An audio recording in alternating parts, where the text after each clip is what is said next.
A very good morning to one and all present here. After very informative webinars on Corona, now we are initiating towards women health. We are here to advocate the idea of women problems, no more in whispers. And our topic for webinar are fibroadenoma and uterine fibroids. A woman's health is her capital. So let's aware women about her health. A very good morning to respected principal ma'am, teachers, seniors, and all my dear friends. Today, I, presenter number 1, Ariba, is going to present a webinar on the topic fibroadenoma with my two other friends, Antima and the fibroadenoma. Good morning, everyone. I am presenter number 2, and I will be going to discuss about the whole pathological aspect of fibroadenoma. Good morning, everyone. I am presenter number 3, and I will be discussing with you treatment and awareness programs by government. Good morning, everyone. I am presenter number 4, and I am going to represent my topic, uterine fibroids, along with Aisha Patel Khan and Fiza Sayed.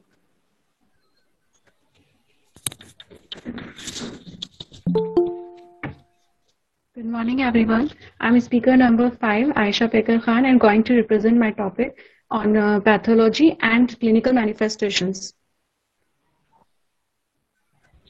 Good morning, everyone. I'm presenter number 6, Fiza Sayed, and I'll be here to discuss the treatment, prevention, and the investigations of uterine fibroids. So here first we'll go with the fibroadenoma part.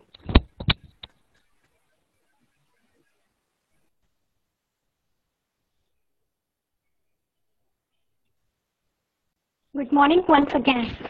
In fibroadenoma, I will be covering women's health in India, quick review of breast, benign breast disease, what is fibroadenoma, its statistical analysis, its type, and risk factors. As without health, life is almost dead. A healthy body holds a healthy soul and mind. As we know, health is an important factor that not only contributes to human well-being, but also aids in economic growth globally. But what's more important here is the women's health. Women's health concerns are numerous and influenced by various factors like gender disparities, early marriage, domestic violence, sexual abuse, malnutrition, poverty, illiteracy, and access to quality health care, which pose a major concern today. Women's experience of health and disease differ from those of men. Why? Due to their unique biological, social, and behavioral conditions. Their health has been described as a patchwork quilt with gaps. Although many of the issues around women's health relate to their, including maternal and child health, genital and breast health, and endocrine health, including menstruation, birth control, menopause. Women's health is also affected by their social conditions such as poverty, employment, and family responsibilities. Globally, women's access to healthcare remains a challenge both in developing as well as developed countries. In the absence of adequate insurance, women are likely to avoid important steps to self-care, such as routine physical examination, screening, prevention testing, and prenatal care. National Women's Health Week, which is from May 9 to May 15, 2021, is a national effort by an alliance of government organizations to raise awareness about manageable steps can take to improve their health. Their main focus is on the importance of incorporating simple preventive and positive health behavior into everyday life. This week, that is from May 10 to May 16, 2020, served as a reminder for both women and girls during the outbreak of COVID-19 to make their health a priority and take care of themselves, because health is lost, everything is lost.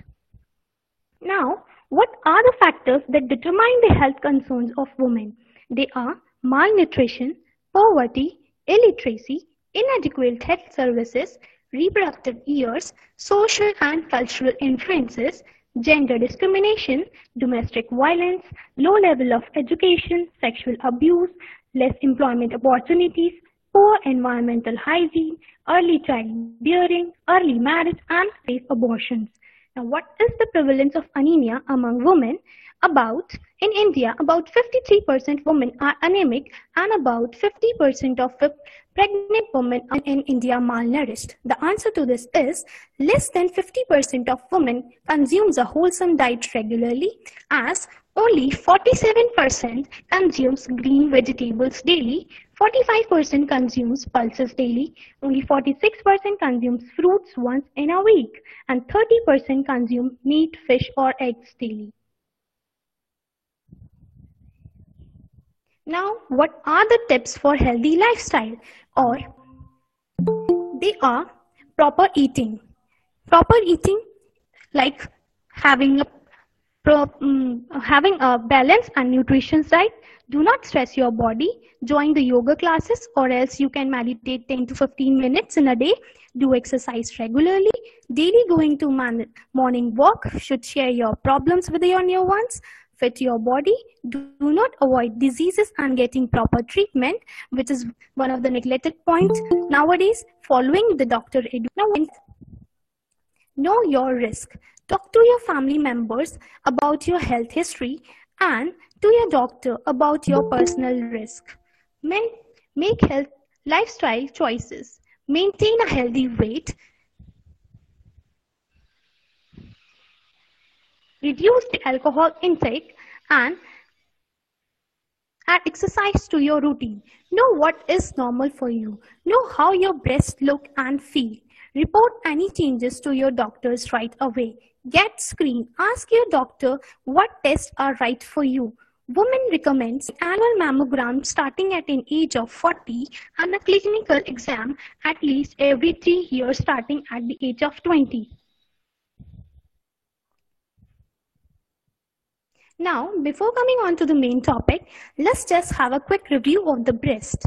The breast is a tissue overlying the chest, that is the pectoral muscle.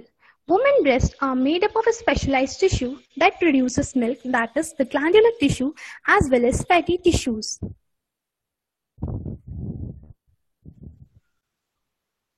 The milk producing part of the breast is organized into 15 to 20 sections that are called lobes, and within each lobe there are smaller structures which are called lobules where milk is produced. The milk travels through the network of tiny tubules called ducts, and these tiny ducts come into the larger duct which eventually exits the skin in the nipple. The darker area of the skin around the nipple is called the areola. The connective tissues and ligaments provide support to the breast and give it shape. Now provide sensation to the breast. The breast also contains blood vessels, lymph vessels, and lymph nodes.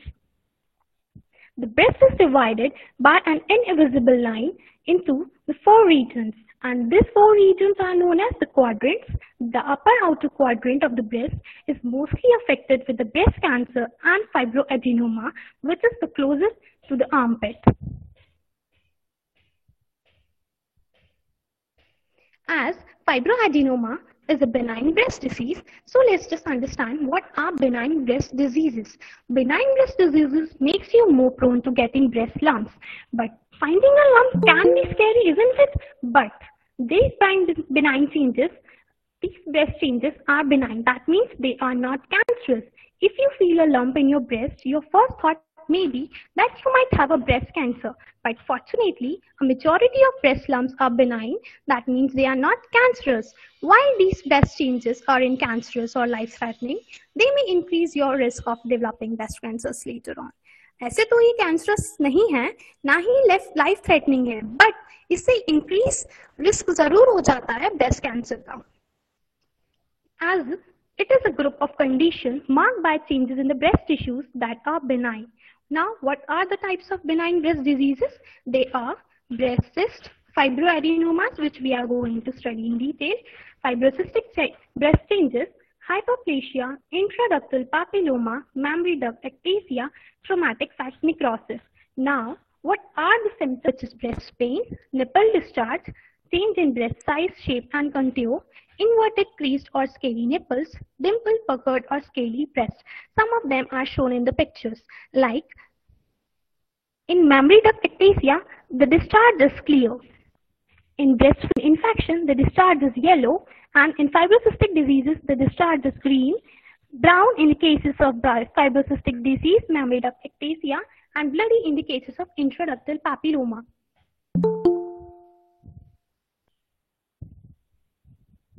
Now, what is fibroadenoma? Fibroadenoma of the breast are benign tumors composed of stromal and epithelial tissues. Fibroadenoma benign tumors होते हैं which are composed of stromal and epithelial tissues. ये fibroadenoma firm, tender, clearly demarcated masses होते हैं which are in size, but they may range from 1 to 10 centimeters. Most commonly found in the upper quadrant of the breast, as I have told you earlier, कि जो upper outer quadrant होता है वो most affected होता है fibroadenoma और breast cancer से, and they often develop during puberty, so are mostly found in young women.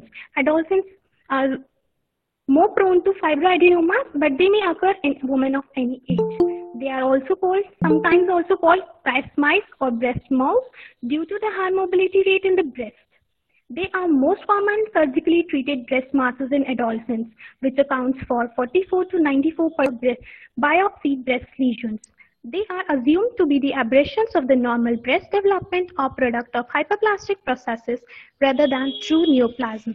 These benign masses may act without associated pain or nipple or skin changes, but fluctuations in size may occur with menstrual cycle. These benign masses enlarge ये benign masses enlarge होते हैं slowly बिना किसी associated pain के, ना ही कोई आपके nipple या स्किन के अंदर कोई चेंजेस होंगे, बट मेंस्ट्रुअल साइकिल के साथ में कुछ फ्लक्चुएशंस देखी जा सकती हैं. Now what is statistical analysis? एक इंटरवेंशनल स्टडी कंडक्ट की गई थी 130 post operative fibroadenoma patient 9 months from August 2015 to 2016, and in table number 1, age-wise distribution is shown. Out of selected 130 female patients, 28% patients were in the age group of 18 to 25 years, 37% were in the age group of 25 to 35 years, 24% were in the age group of 35 to 50 years, and 11% were in the age that the number of people in the age group of 25 to 35 years were affected more with fibroadenoma. The table 2 shows distribution based on comorbidities. Comorbidities का मतलब होता है एक ही time पे, same time पे एक से ज्यादा disease condition. Now, table 2 shows out of selected 130 patients, 22% were having diabetes, 11% were having hypothyroidism, 20% were having cellulitis, और इसमें से भी morbidity नहीं थी. Now, what are the types of fibroadenoma? In addition to the simple ones, we have complex fibroadenoma, juvenile fibroadenoma, giant fibroadenoma और phylloid fibroadenoma. Complex fibroadenoma के अंदर hyperplastic changes होते हैं और पैथोलॉजिस्ट इसका डायग्नोसिस बायोप्सी के थ्रू कंफर्म करते हैं. जुवेनाइल फाइब्रोएडेनोमा ये मोस्ट कॉमन टाइप ऑफ फाइब्रोएडेनोमास होते हैं और ये एडोलसेंट्स में ज्यादा देखने को मिलेंगे. As its name suggest juvenile fibroadenoma, and they may grow large but most shrink over a time and some disappear. कुछ तो एक टाइम पीरियड के बाद में श्रिंक हो जाते हैं और ऐसा भी देखा गया है कि कुछ केसेस में एक टाइम पीरियड के बाद वो खुद ही श्रिंक भी हो जाते हैं. Giant fibroadenoma, as the name suggests, they will be larger than 2 inches and they might need to be removed because they can press on or replace other breast tissues. इनको remove करवाना necessary है क्योंकि ये other breast tissues को भी replace कर सकते हैं. Phylloid fibroadenoma, although usually benign, some phylloid tumor can become malignant. Doctors usually recommend that these should be removed. Although ये benign है, पर कुछ phylloid tumor malignant हो जाते हैं, इसलिए doctors recommend करते हैं that these should be removed. Now what after के discussion में हम सभी को पता चल गया है कि young age adolescents are more prone for getting fibroadenomas. अगर किसी को prior history है किसी भी benign breast diseases के, then they are more prone for getting fibroadenomas. Multiple fibroadenomas अगर किसी की fibroadenomas रहे हो, या फिर consumption of oral quantity अगर किसी ने before age of 20 oral contraceptives consume किए हैं, then they are at the higher risk of getting fibroadenomas. Now, I would like to invite Antima for the further discussion of fibroadenoma. Thank you.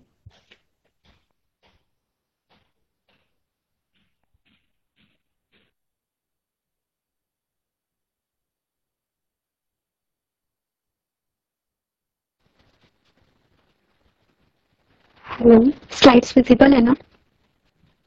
Yes, Antima. Hello and good morning everyone. I am presenter number 2, Antima. So moving on further, let's see that what is the etiology of fibroadenoma, what its pathophysiology, epidemiology and histopathology, and what could be the clinical features of fibroadenoma and how you will diagnose it, and what are the ways of self-breast examination.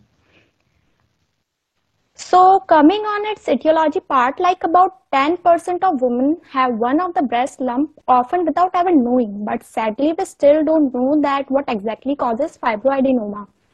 But according to some studies, it has been believed that due to the increased sensitivity to the hormone estrogen. So you all can have one question in your mind that who gets them? Fibroadenomas are very common between the age group of 15 to 35 years or in pregnancy also. So according to some studies, it is found that women with a family history of breast cancer are more prone to get these benign. And it is also been believed that women who are taking OCPs, that is oral contraceptive pills, before the age of 20 years are also at the higher risk of developing fibroadenomas.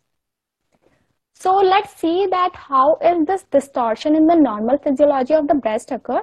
We do know that they are occurring due to the hormonal sensitivity. Okay, so basically fibroadenomas arises from normal and epithelial connective tissues, which are functionally and mechanically important in the breast too. So क्या होता है यहाँ पर breast tissues में receptors present होते हैं estrogen and progesterone दोनों के लिए. तो इन टिश्यूज की टेंडेंसी होती है, अगर एबनॉर्मली हाई लेवल रहा है ईस्ट्रोजन एंड प्रोजेस्टेरॉन का, तो ये एबनॉर्मली ग्रो होने की इनकी टेंडेंसी होती है. So as you all know that if any tissue grows abnormally then it is said here it is specifically of fibroadenoma. Like approximately 10% of fibroadenomas disappear each year and most stop growing after they are 2 to 3 centimeter in size. Fibroadenomas may also involute. Involute basically means turn inward or roll inside in postmenopausal women, and coarse calcification may also develop in postmenopausal women. Conversely, the tumors may grow rapidly during pregnancy or during hormonal replacement therapy.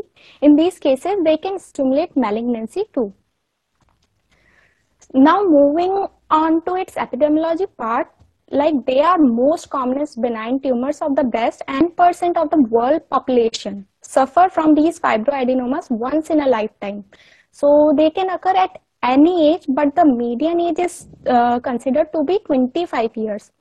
Particularly talking about juvenile occurs in younger girls below 20 years of age, or specifically we can say that the age group of 13 to 15 years, which is also the age of onset of menarche.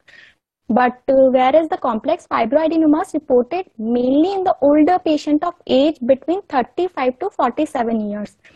And myxoid fibroadenoma is mainly associated with the carnic complexes. Carnic complexes are nothing but this is a hereditary condition in which is characterized by number of tumors or benign tumors.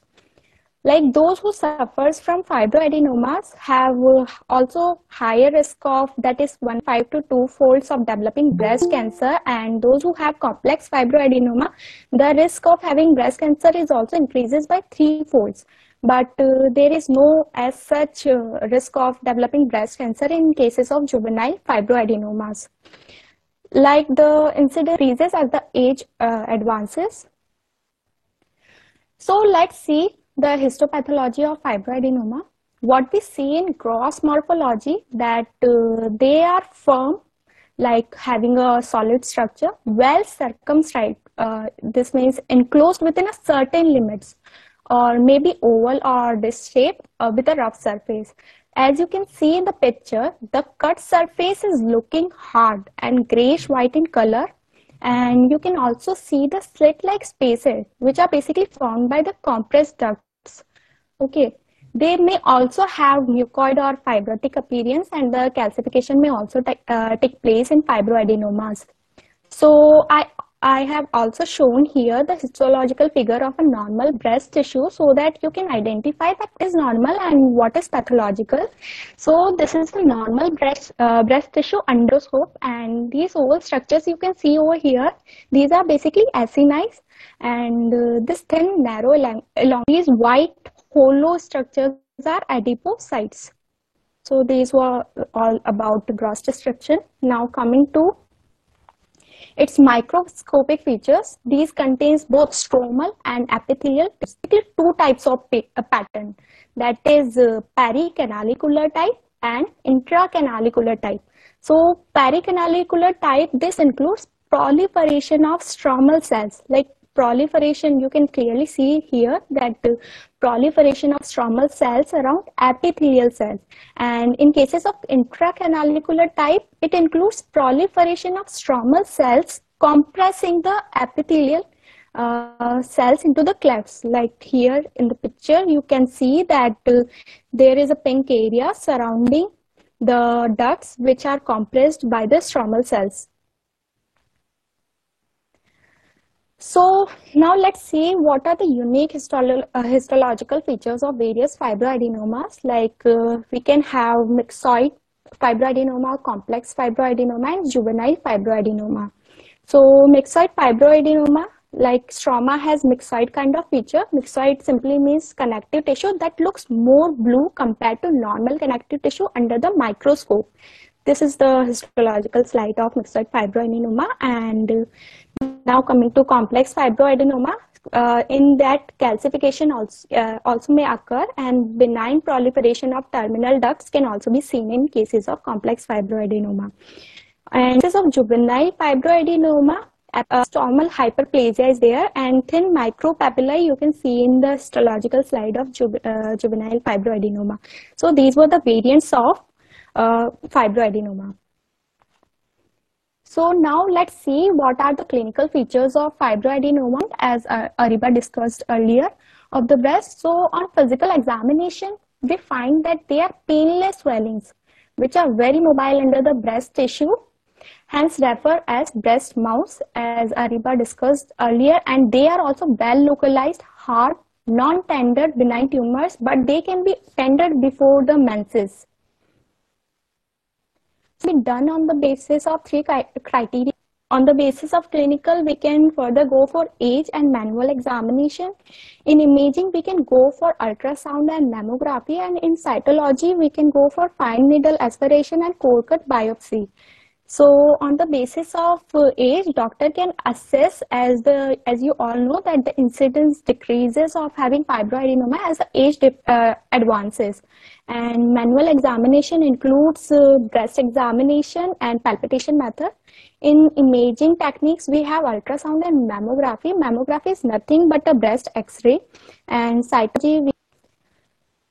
So let's have a brief ultrasound. It involves lying on a table while handheld device called transducer, you can clearly see this handheld device, it is known as transducer, is moved over the skin of a breast, creating a picture on the screen. So this is a picture of a screen of, so basically it is an ultrasound of a fibroadenoma.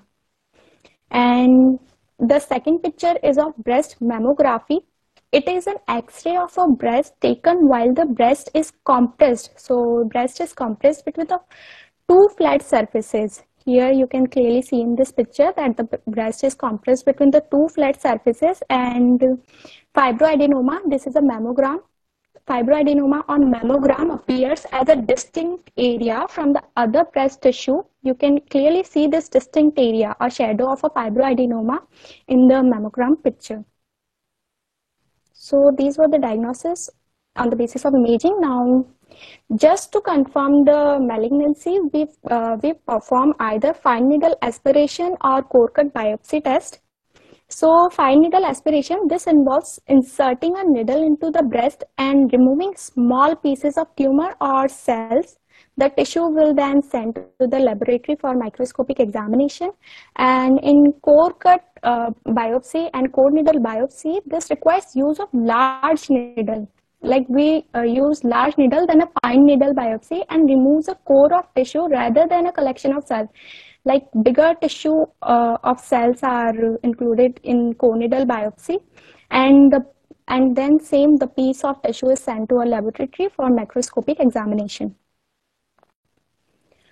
So some of the most frequently occurring breast masses involves fibroadenoma, breast cancer, and breast cyst. So let's see how the later two differs from fibroadenoma. So usual age of having fibroadenoma is 15 to 25 years, of having cyst is 30 to 50 years, and of having cancer is 30 to 80 years. So on the basis of number, fibroadenoma usually single होते हैं और multiple भी हो सकते हैं. Cyst जो होते हैं वो single और multiple दोनों हो सकते हैं, but in cases of cancer they may be single but they may coexist with other kind of nodules like fibroadenoma cyst. Okay, so on the basis of shape, fibroadenomas vary from round, disc-like, or lobular in shape. Cysts are perfectly round in shape, and in cases of cancer, they are irregular or stellate. Stellate basically means star shape. So on the basis of consistency, they may be soft or usually firm. Cysts are also vary from soft to firm, but usually they are elastic, and in cases of cancer, they can be both firm or hard. So on the basis of mobility, fibroadenoma are very mobile under the breast tissue. Cysts are also mobile but less than fibroadenoma, and in cases of cancer, they may be fixed on the underlying tissue. So on the basis of tenderness, fibroadenoma are non-tender to touch. Cysts are often tender to touch, and in cases of cancer, they are usually non-tender. In cases of fibroadenoma, retraction signs are absent. In cases of cysts, retraction signs are also absent, but whereas they are present in cases of cancer. So delimitation, fibroadenoma are well delineated. Cysts are also well delineated, but cancers are not clearly delineated. So these were the basic differences between these common breast masses. Now coming to the most important part of our presentation, that is self-breast examination or breast examination. Women detect most lump in their breast themselves by performing breast self-examination. Like performing regular self-examination will familiarize you with how your breast feels normally, so you will be able to more easily recognize changes. So the best time to do a monthly breast examination is right after your menses, when the breasts are no longer tender or swollen. Like plan to perform the examination same day of each month right after your menses. So coming to the steps, so here in step 1, you have to do with your arms relaxed by your side, look for the changes in shape and color, or if the nipple has changed the direction. Coming to the step 2, place your hand on your torso or hip region and press firmly. Bend forwards and backward, looking for any change. In the step 3, standing and with one hand behind your head. Explore your entire breast, starting with the armpit and finishing with the nipple. Now in 4th step, you have to do with the tips of finger together. Feel your breast up and downwards, as you can clearly see the direction in the picture. Starting from the outer part and pull inward towards the nipple. Now on 5th step, you have to lie down on a cushion under your back. Repeat all the previous movement, like you have to repeat 1st, 2nd and 3rd, 4th step in a lying down position. And 6th step, the final step involves place your thumb and forefinger on the tissue around the nipple and press. Look for any kind of abnormal discharge. So these were the steps you have to follow while doing self-breast examination. So what you need to basically look for while doing self-breast examination, you need to have these points in your mind, that if there is present any kind of lump, pulled in nipple, dimpling. Dimpling basically means any kind of pitting or orangish appearance around the skin. Any kind of dripping is there, like or redness, rashes, or any kind of skin changes are present. You need to go for these things. If one of these things is positive, then you may consult to your doctor. So palpitation method can performed clinically by doctor, or either by self-palpitation is also done by patient too. So what are the steps you must follow while palpating your breast? Like, patient lies on the couch, when possible lying flat with one pillow behind the head, arms by her side or with her hands behind her head, thus avoiding pushing into the breast tissue and causing the patient discomfort. Palpate using palmar surface, like you have to use palmar surface of middle 3 fingers. Use a rotatory motion to gently press the breast tissue against the chest wall. So these were the steps you have to follow while doing palpitation method. So consequently, the अक्टूबर जो महीना होता है वो breast cancer awareness month भी होता है, जो कि ऑब्जर्व किया जाता है 1 अक्टूबर to 31 October. Like, according to WHO, every 4 minutes, woman is diagnosed with breast cancer in India, with 40% post-cancer mortality rate, and self-examination is one way to detect the cancer in early stages. So please don't die of ignorance. Talk to your friends and family about it and encourage them to self-examine and take precautions. Like, it is always truth that prevention is much more better than cure. So please, it's high time to aware women abomination. Thank you. Now I would like to hand over the screen to presenter number 3, that is Divya Swankar, to continue the further presentation. Thank you.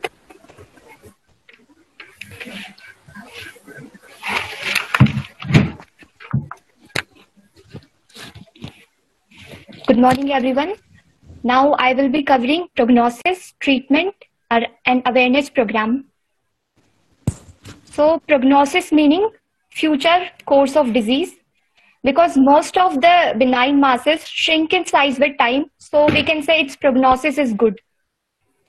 And there are only 0.002 to 0.125% of fibroadenomas are cancerous. And here comes the most interesting part, treatment in allopathy system and in homeopathy.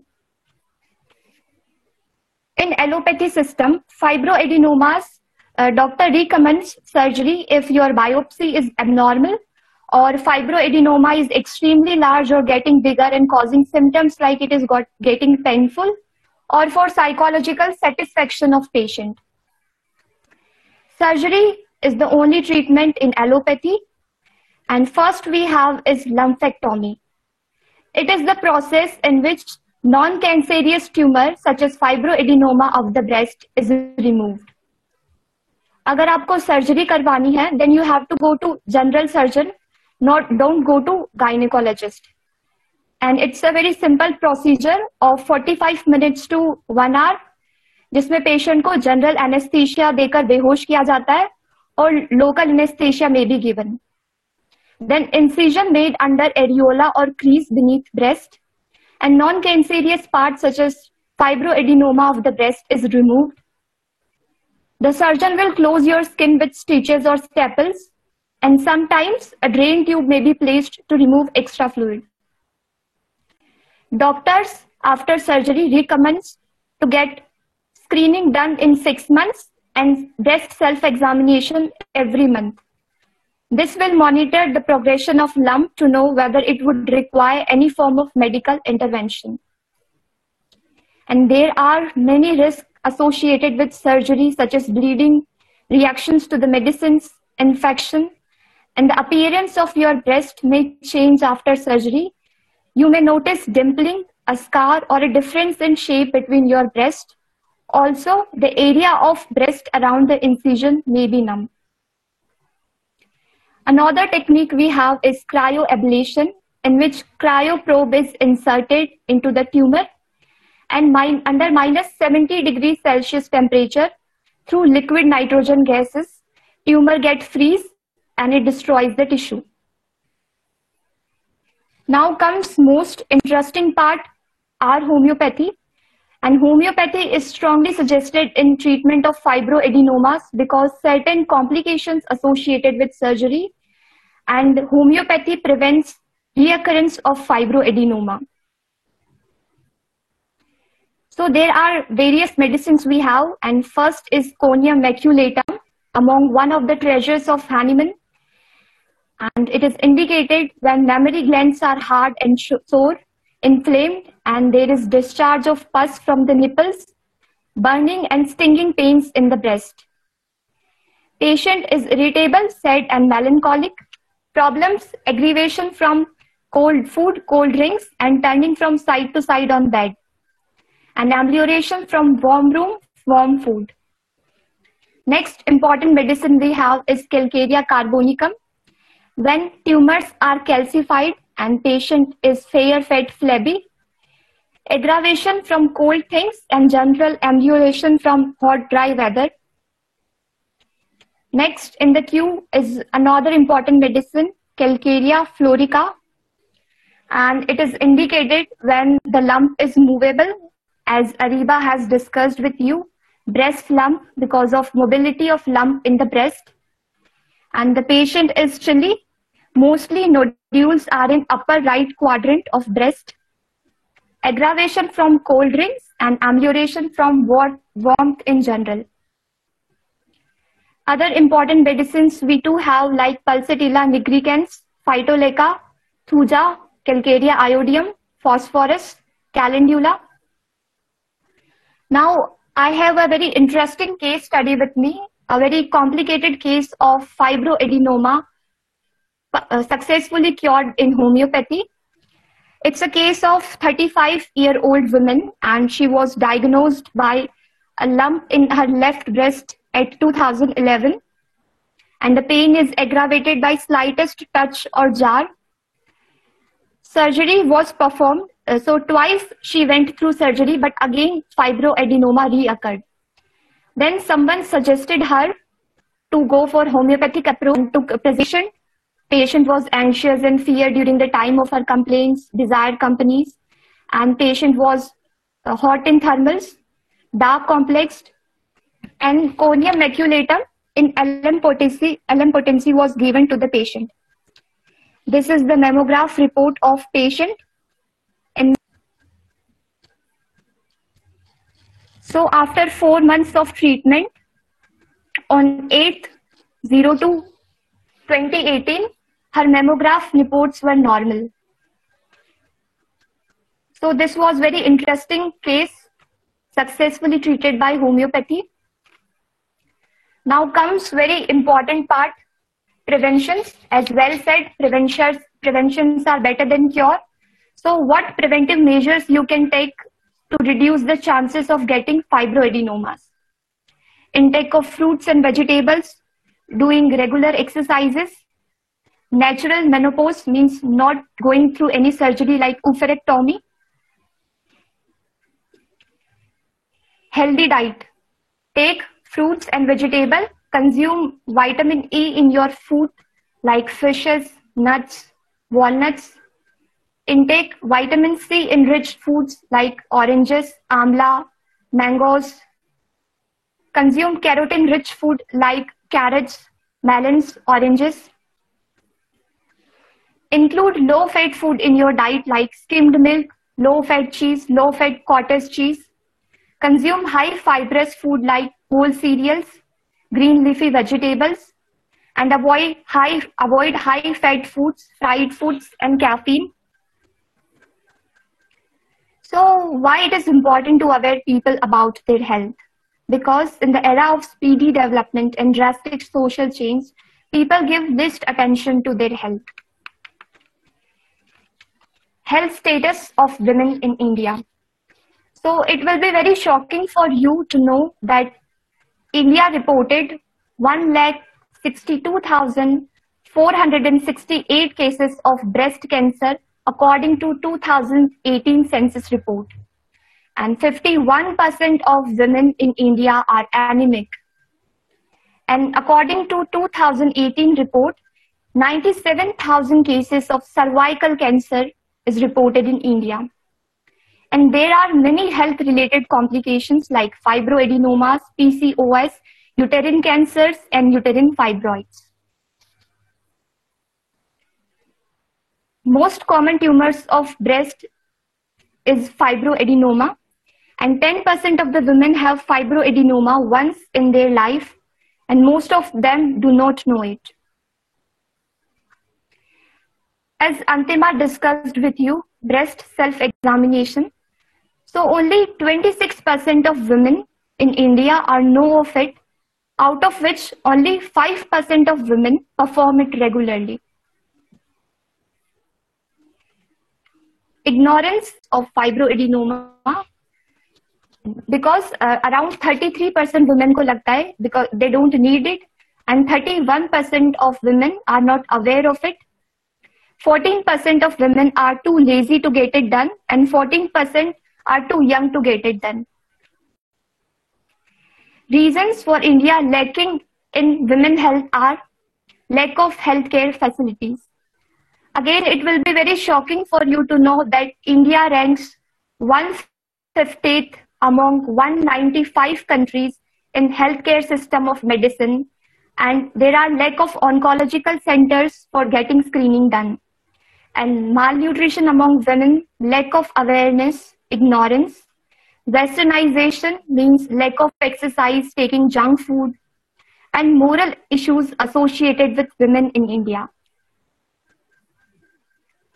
So if you find a lump in your breast, then don't shy away to consult a doctor. And don't ignore any lump or node in your breast. क्योंकि जरूरी नहीं हमेशा ये cancer ही हो. अब government का इसमें क्या रोल है? So government is organizing various health programs like we have KSY, Kishori Shakti Yojana. It aims at to improve the health, to give better nutrition and development of women of India. RMN CHA, that is reproductive, maternal, newborn, child and adolescent health. NTAG, nutritional program for adolescent girls. RKSK, राष्ट्रीय किशोर स्वास्थ्य कार्यक्रम. WIFS, weekly iron folic acid supplements. इन programmes का aim है women को free medical checkup दे, उनकी counselling करे and to aware women about their health. References we have taken from textbook of pathology, Harsh Mohan, Datta's textbook of obstetrics, Manipal Manual of Surgery by K. Rajgopal Shenoy, and ncbi.government website. Now, I would like to invite presentator number 4 to get you know about uterine fibroids.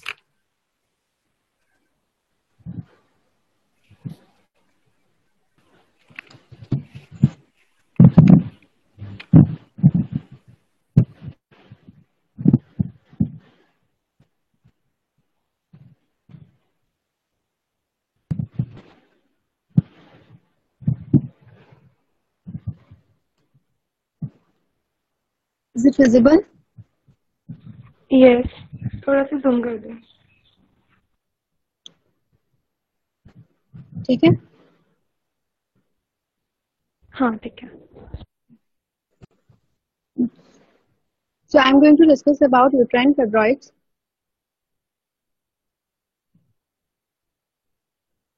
General introduction. Uterine fibroids are defined as non-cancerous growths of uterus that usually appear during childbearing years. These are the non-cancerous growths because these tumors are benign kind of tumors, also known as uterine leiomyosis, simply myomas, not associated with uterine cancer. In most cases, these are not uterine cancers, but sometimes, very rarely, they can be turned into uterine cancers. Fibroid size varies from seedling, undetectable by human eye, to bulky masses that can distort or enlarge the uterus. मतलब ये इतने छोटे भी हो सकते हैं कि human आई से नेक्ड आई से हम इनको नहीं देख सकते, और इतने बड़े भी हो सकते हैं that they can distort or enlarge the size of the uterus. Fibroid may be single in occurrence or multiple in numbers. Many women have uterine fibroids at some times in their life. Many women do not know that they have fibroids since they often are asymptomatic. Because they are asymptomatic, so women don't know that they are suffering from uterine fibroids.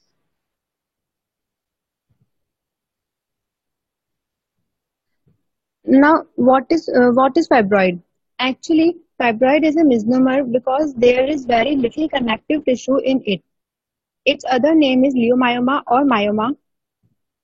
It is chiefly it is it is chiefly composed of the smooth muscle fibers and contains fibrous tissue in small amount. Tumor arises from the muscle tissue and not from the fibrous tissue of the uterus. It is benign in nature, as we've already read that these are non-cancerous in nature because they are benign in nature. Predominantly occurs in the body of the uterus and less commonly in the cervix. Now the most important question which arises here is, can fibroid become cancerous? So first is leiomyosarcoma. Leiomyosarcoma is a kind, or we can say it is a type of cancer which affect the smooth muscle tissues. Now, if we see about its risk, so overall risk is 1:1000. That means अगर हम देखें कि 100% chance में से only there is 1% chance कि it can be turned into cancers. More common after menopause. Hysterectomy required for leiomyosarcoma. Hysterectomy is the removal of uterus. Epidemiological statistics. According to National Institute of Health, about 70 to 80% of women experience fibroids by age 50. About 77% specimens of hysterectomy were found to have fibroids in variable numbers, sizes, and sites. According to sonographic survey in 35 to 49 years aged Afro-American women, 60% fibroids were reported in them. White women have lower prevalence, 40% at age 35 and almost 70% by age of 50. So if we say then that black women are more prone to suffer from uterine fibroids as compared to white women. Now its incidence. They are most common pelvic tumors. It is found in 25% of the white women and 50% of the black women. That में ज़्यादा मिलेगा और white women में कम मिलेगा. Age criteria अगर इसका हम देखें तो that is greater than 30. Etiology and causes of fibroids. Causes of fibroids include genetic causes. Genetic causes. Fibroids are usually monoclonal. 40% include chromosomal abnormalities.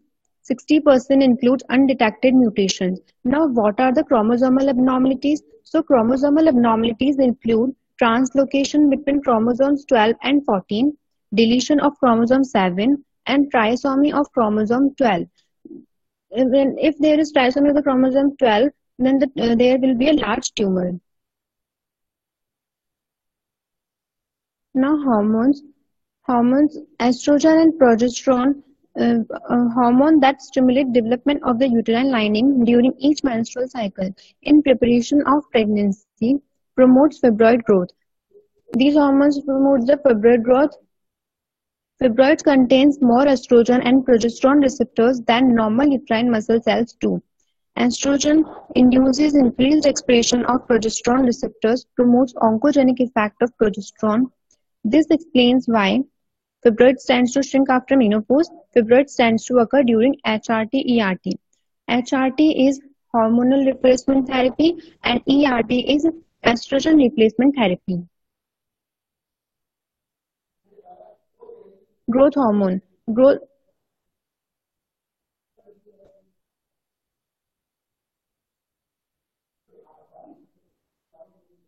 factors. Protein polypeptides produced locally by smooth muscle cells and fibroblasts. Growth factors increase extracellular matrix, promote fibroid growth. Growth factors include, these are the growth factors: tumor growth factor, basic fibroblast growth factor, epidermal growth factor, platelet-derived growth factor, vascular endothelial factor, insulin-like growth factor. Now, what are the risk factors for fibroids? So, it includes, first is age. Incidence increases with age till onset of menopause. Endogenous hormonal factors. It includes early menarche, late menopause, hyperestrogenic state, increased responsiveness or an expression of progesterone receptors A and B. Family history. So, first degree relative have 3.5 times more risk of developing fibroids. Ethnicity, black 2.9 times more than white women. As I've already read that अगर हम black women और white women में compare करें तो black women are more prone to suffer from uterine fibroids. Body weight, risk of fibroids increases by 21% with each 10 kg increase in body weight. That means obese ज़्यादा रहता है. Diet rich in red meat, ham, beef increases fibroid risk. Exercise, women doing regular exercise at least 7 hours per week have a low risk. Estrogen replacement therapy. This is the hormone replacement therapy. Increased incidence observed when progesterone is added. Pregnancy increases production of estrogen and progesterone and encourages rapid development of fibroids. Tissue injury increases local production of tissue growth factors. Now we'll discuss about this classification. So first is intramural type. As you can see in this picture, these are the uterine fibroids growing within the muscle walls. Lies within the uterine wall and is surrounded by the normal myometrium on all sides. May be surrounded by pseudocapsule. Large intramural fibroid may distort the uterine cavity and increases its surface area. Second one is subserous type. It originates from the outer myometrium and projects outwards from the uterine surface covered with the peritoneum. May attain a large size because of unrestricted growth, may become pedunculated. Third one is submucous type. Arises from the inner myometrium and is covered by the endometrium. Projects inwards into the uterine cavity and may become pedunculated. Fourth one is pseudocervical. Fibroid polyp cervical canal. It is called as pseudocervical fibroid. Last one is cervical. This one is the most rare, that it is found only in 1 to 2% cases. Seen in supravaginal part of cervix, maybe any one of above type depending on position. Disturb the pelvic anatomy, especially uterus. Now in this picture, on the right side we can see this one is the normal uterus without any tumor, and this one is the fibroid tumor uterus.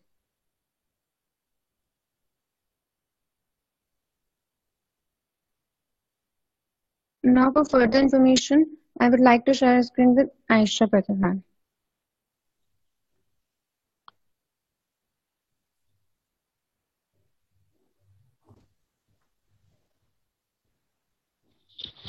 Good morning, everyone. I'm speaker number 5, Aisha Peker Khan, going to continue the part of uterine fibroids from its pathology. So under pathology, we will read about its naked eye appearance and microscopic appearance both. So first, in naked eye appearance, you can see the uterus is enlarged and the shape of the uterus is distorted due to the multiple nodular growth of different sizes. As you can see in this picture, the uterus is distorted, its shape is distorted due to the multiple nodular growth of the tumors. Now, it varies from this very small fibroids to huge tumors, and consistency जो होगी इसकी firm होगी, एकदम firm consistency का, unless affected by degeneration, and due to degeneration it becomes soft. This is a single tumor. Now it is oval or rounded shaped, firm in consistency and whorled in appearance on cut section. It can be single, but mostly it is multiple. That means up to 125. Size is typically size of grapefruit, but varies tiny seedling to a huge abdominal mass. As you can see in this picture, in the below one, it's a cut section which is showing the whorled appearance. Uterine leiomyoma. Its external surface on the left side and cut surface on the right side, which is whitish and smooth and showing the whorled appearance. Now, its pathology. In under microscopic appearance, smooth muscle cells bundles arranged in walled pattern with variable amount of connective tissue. Predominance of fibrous tissue rarely seen. That means tumor is consisted of smooth muscle and fibrous connective tissue. Originally, it consists of only muscle element, but later on, fibrous tissue intermingles with muscles. As you can see, this is its microscopic appearance. The leiomyoma, uterus. Now moving on to the secondary changes. Secondary changes includes degeneration, atrophy, necrosis, infection, vascular changes, and sarcomatous changes. First, degeneration. Okay, so under degeneration, we will read about the hyaline degeneration first. Hyaline degeneration is occurring in 65% cases and it is most common. And it affects all sizes of fibroid except the tiny ones. Common in tumors having more connective tissue, and central part of the tumor is common site. Why the central part of the tumor is common site for the degeneration? Because it is the least vascular site. Next is cystic degeneration. Cystic degeneration occurs after the menopause in interstitial fibroids, and due to liquefaction of areas with hyaline changes, it becomes maybe confused with ovarian cyst or pregnancy. अगर ये बड़ा हो जाता है, अगर it becomes big, तो इसको confuse हो सकता है with ovarian cyst or pregnancy. Next one is fatty degeneration. Fatty degeneration occurs at or after menopause. इसमें fat globules get deposited in muscle cells. Next one is the red degeneration. Red degeneration is important from the pregnancy point of view because it occurs in the second half of the pregnancy. Now, its cut section reveals a raw beef appearance, cystic space, and fishy odor. Fishy odor होती है due to the fat deposition. इसके अंदर fishy odor आती है. Calcareous degeneration is common in subserous type and followed by fatty degeneration. There is precipitation of calcium carbonate or phosphate. Then whole tumor is converted into calcified mass called womb stone. So due to the precipitation of calcium carbonate or phosphate, ये पूरा tumor convert हो जाता है एक calcified mass में जिसको womb stone कहते हैं. You can see this is the red degeneration of fibroid. This is the red appearance, and it occurs during second half of pregnancy. इसका जो color है is red due to the hemolyzed cells and hemoglobin. It looks red. Moving on to the atrophy, it occurs following menopause due to loss of estrogen support and reduction in size of tumor, as similar to that occurs after pregnancy. Next one is the necrosis. Necrosis is due to inadequacy of circulation, leads in central necrosis of tumor, and it occurs in submucous polyp or subserous. Now, infection. How does infection occur? Gains way to tumor through the thin and sloughed surface epithelium of submucous fibroid following abortion or delivery. Next is vascular changes. The cause of vascular changes is not known, but what happens in vascular changes is dilatation of the vessels and dilatation of the lymphatic channels occurs in vascular changes. Another one is the sarcomatous changes. The sarcomatous changes occurs is less than 0.1%. That means it is very, very rare. And usual type is leiomyosarcoma. Now, these are the secondary changes. So what could be the associated changes in the pelvic organs along with the secondary changes? So the changes in the pelvic organs, first in the uterus. As we have already read about the changes in the uterus, that the shape will be distorted, asymmetrical, endometrium with features of anovulation with hyperplasia, as a result becomes thick, congested, and edematous. Now, the changes in uterine tubes. The changes in uterine tubes are frequent infection and fallopian tube. Next one, what will happen in ovaries? Ovaries will get enlarged, congested, and filled with multiple cysts. Next is ureter. Ureter is compressed, leading to hydroureter or hydronephrosis-like conditions. Now, clinical manifestations. Under the clinical manifestations, we will learn about the patient profile. So the patients are usually nulliparous. Nulliparous is a woman who never given a birth to any of the child. Now, chronic secondary infertility, early marriage, frequent childbirth, and the age factor is important. That means between 35 to 45 years of age and delayed menopause. Now, symptoms. This is the very important part of the uterine. हमें symptoms नहीं मिलते हैं, and जो symptoms 25% मिलते हैं, that are very confusing. We will read about the symptoms further. So 75% remains asymptomatic. Now, symptoms depend on anatomic type and size, and symptoms depend on the site than the size. Small submucous fibroid may produce more symptoms than big subserous fibroids. So some fibroids ऐसे होते हैं जो ज़्यादा symptoms show नहीं करते हैं, और कुछ like small submucous fibroid they produce more symptoms. The symptoms are first menstrual abnormalities. So first is menorrhagia, which is 30% and is a classic symptom of symptomatic fibroid. Now the causes are increased surface area of endometrium. Second will be interference with normal contractility. Third will be congestion and dilatation venous plexus. Fourth will be endometrial hyperplasia due to hyperestonism, pelvic congestion, and role of prostanoids. So what will be the role of prostanoids? It could be imbalance of thromboxane and prostacyclin with relative deficiency of thromboxane. Now, second is metorrhagia. Metorrhagia or irregular bleeding may be due to ulceration of submucous fibroid or fibroid polyp. Second one is torn vessels from the sloughing base of polyp. And third one is associated endometrial carcinoma. Next is dysmenorrhea. Dysmenorrhea is the painful menstruation. It could be congestive variety or of spasmodic type. Now, in congestive variety, it may be associated with pelvic congestion or endometriosis. Or in spasmodic type, it may be associated with extrusion of polyp and its expulsion from the uterine cavity. Next one is infertility. Infertility is very important. The infertility 30% may be and may be a major complaint. So the probable non-attributing factors are first uterine. Uterine factors may you can see the distortion and or elongation of uterine cavity, difficult sperm ascent. Second one is prevent rhythmic uterine contraction during intercourse and causes impaired sperm transport.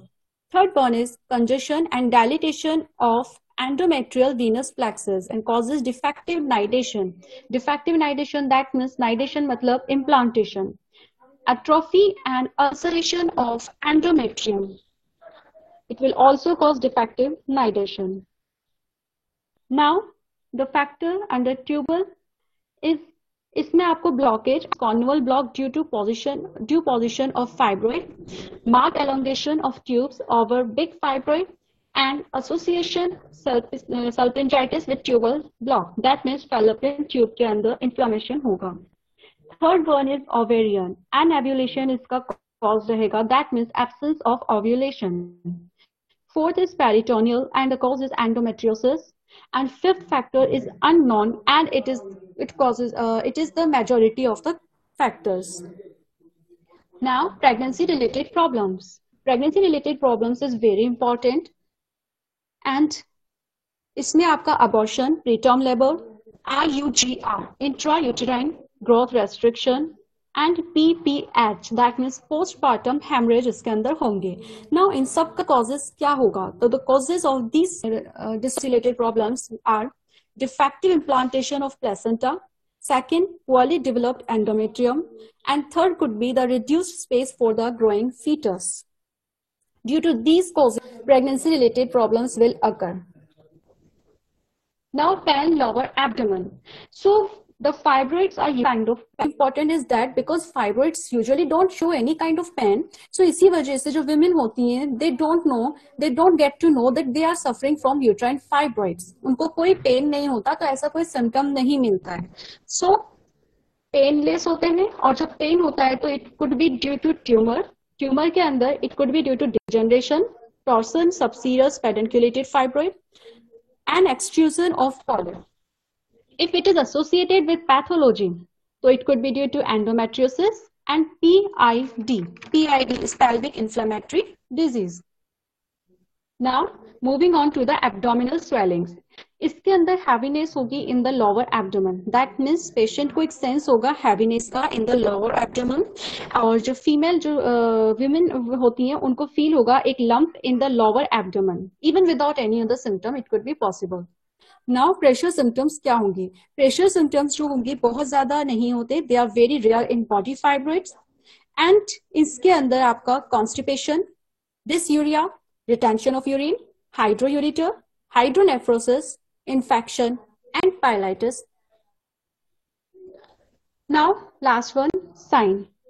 General examination reveal करेगा आपका pallor. Pallor का मतलब होता है एक pale like appearance. Pale like appearance जो होगी it could be due to the like menstrual loss की वजह से पैलर लाइक अपियरेंस आ जाएगी. क्या कितना मेंस्ट्रुअल लॉस हुआ है और ड्यूरेशन क्या है मेंस्ट्रुअल लॉस की, उसकी वजह से पैलर अपियरेंस होगी. एनलार्जमेंट ऑफ एब्डोमेन होगा. फर्म फील ऑन पल्पेशन होगा.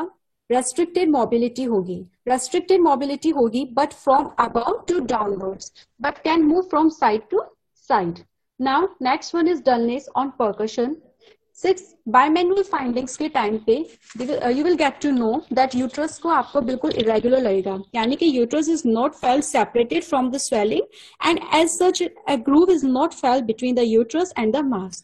Second is cervix moves with movement of tumor. सर्विक आपका मूव करेगा. जब हम एब्डोमेन के ऊपर उसका एग्जामिनेशन करेंगे तो सर्विक्स जो है आपका एज द ट्यूमर मूव्स तो आपका सर्विक्स भी मूव करेगा. सो इसके अंदर जो हमने अभी पढ़ा उसके अंदर सबसे main important part is of symptoms. That means why women don't get to know that they are suffering from uterine fibroids is that 75% cases are asymptomatic and only 25% cases are symptomatic. And 25 में से भी जो symptoms हमने पढ़े हैं वो confusing होते हैं, like they are related to menstrual abnormalities. So women इसके ऊपर ध्यान नहीं दे पाती. So it is very very important for us and for every woman to know about the symptoms of uterine fibroids. Thank you. And now I would like to invite Fizza Sayyed to complete the remaining part of the topic, uterine fibroids. Good morning, everyone. Now I'll take the part from here, diagnosis, prevention, and treatment. So here I'll present my screen.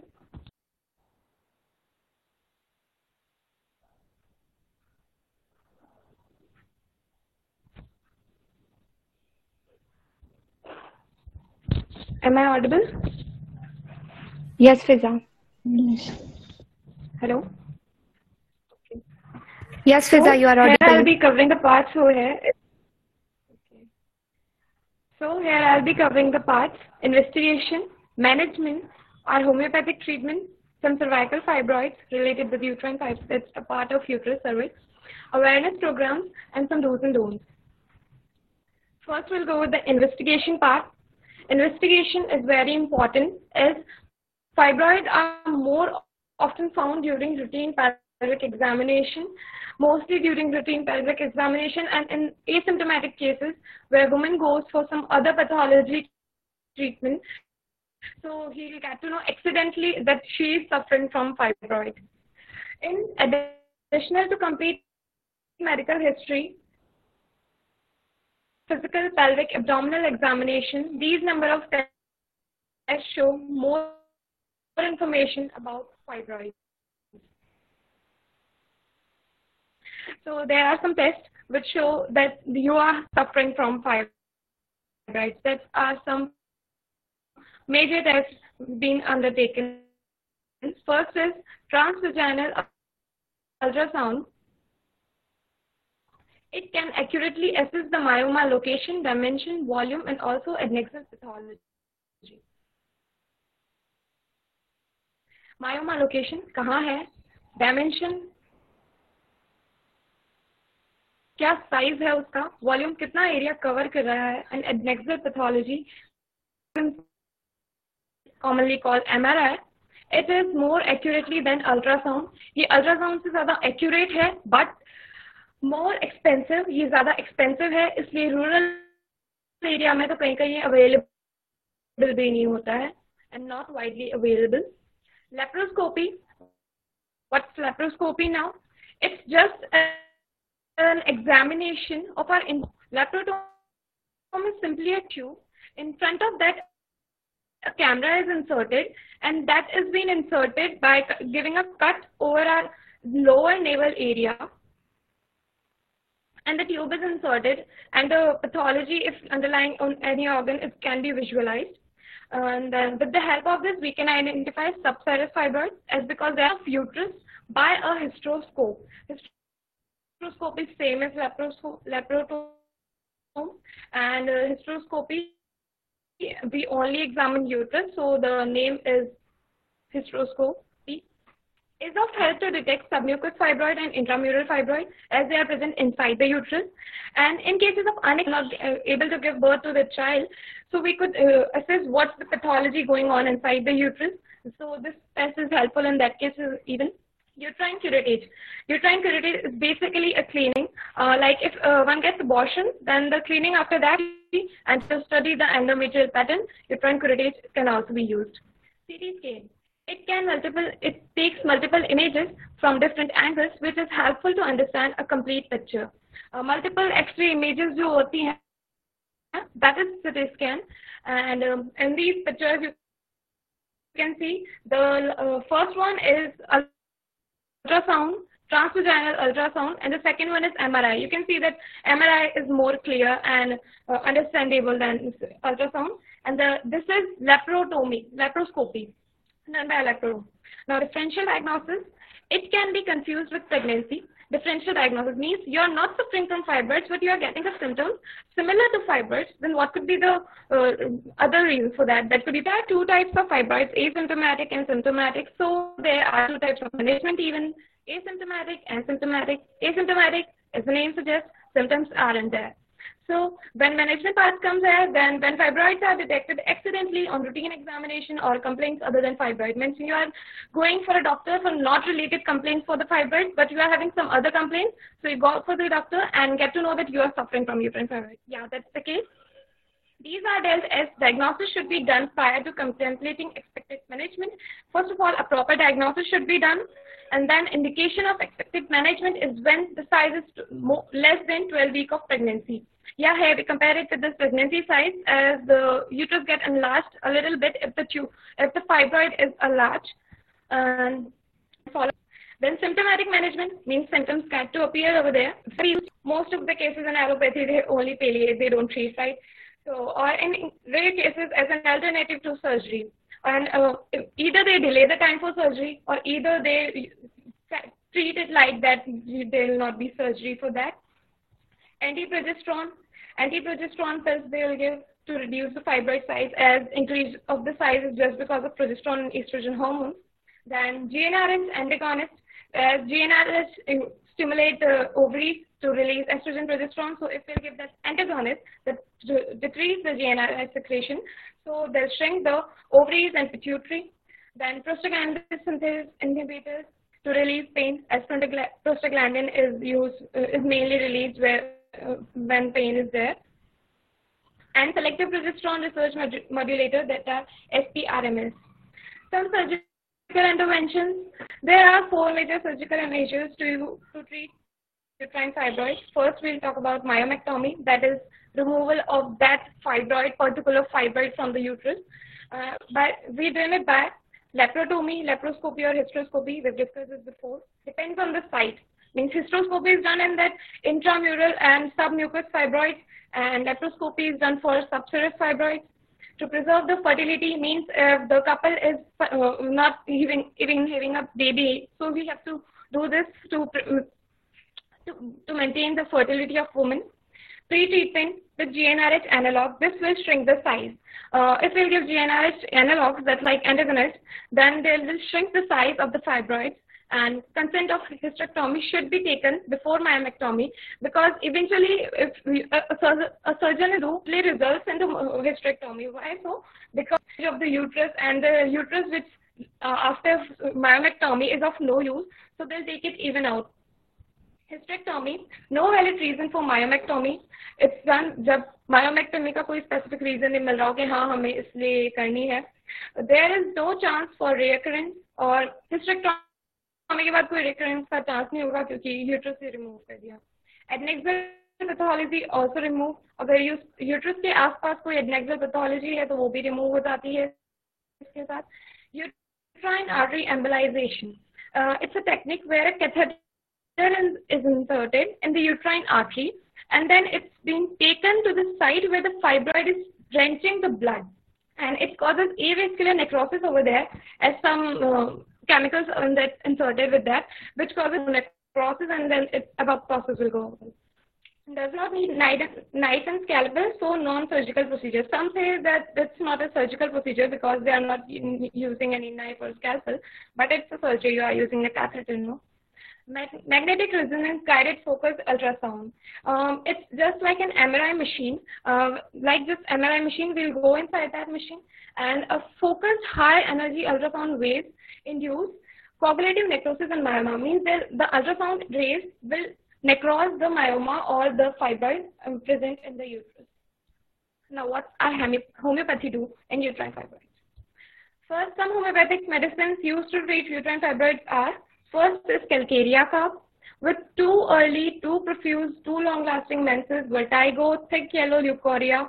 These are the symptoms. If present in the woman, we could prescribe calcarea carb. Then Frexicus americana.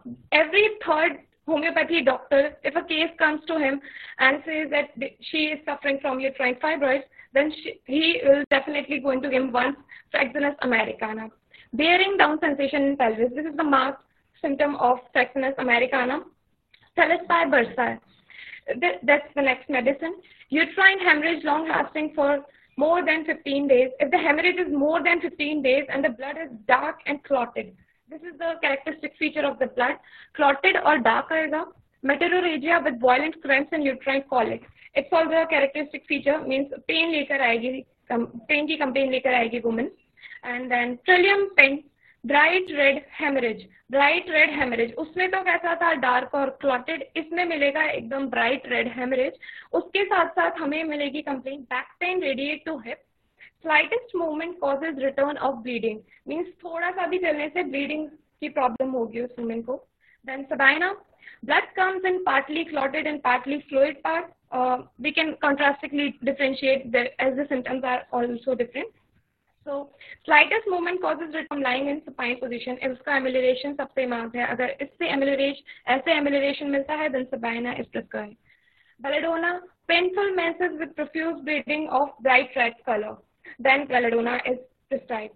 Conium, lactic acid, nitric acid, phosphorus are also some medicine given for uterine fibroids. Now cervical fibroids. Cervical myoma are smooth benign tumors in the cervix.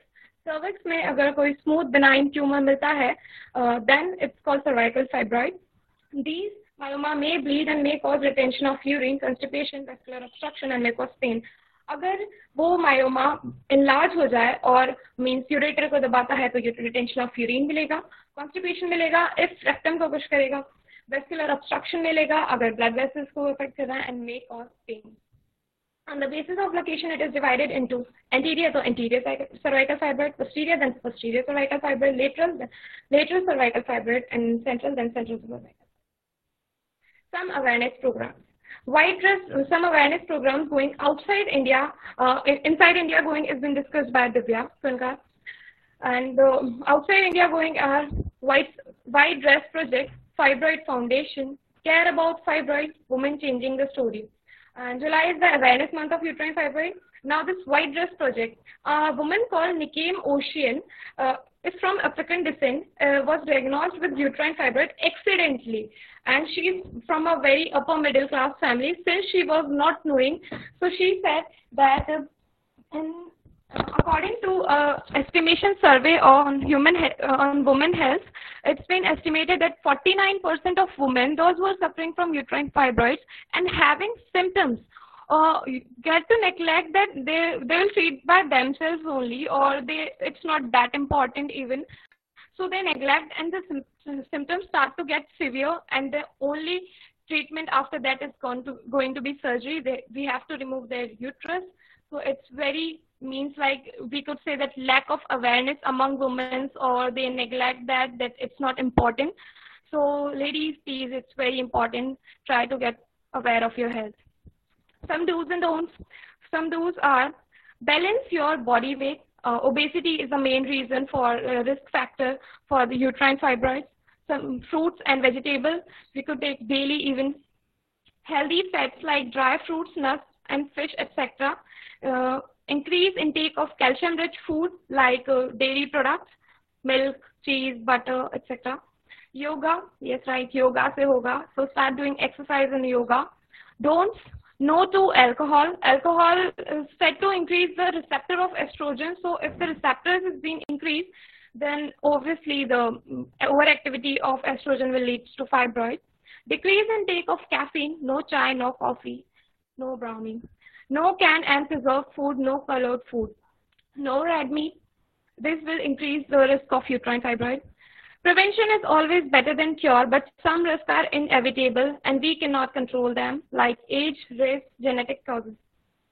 In some cases, the race is like they are most common in African descent. So we can do this to anything, only we could treat them, we cannot prevent them, right? Bibliography, now where we have taken references from of pathology, 8th edition, JP Brothers, medical publisher, DC Datta textbook of gynecology, 7th edition, JP Brothers, medical publisher, William Borek B, New Materia Medica and Repertory, Jain publishers, article by Rahul Singh, a case study of efficacy of homeopathic medicine in case of infertility due to uterine fibroids without any surgical interventions, volume 3, issue 2nd February 2019. Allen's Keynote, 10th edition by B. Jain.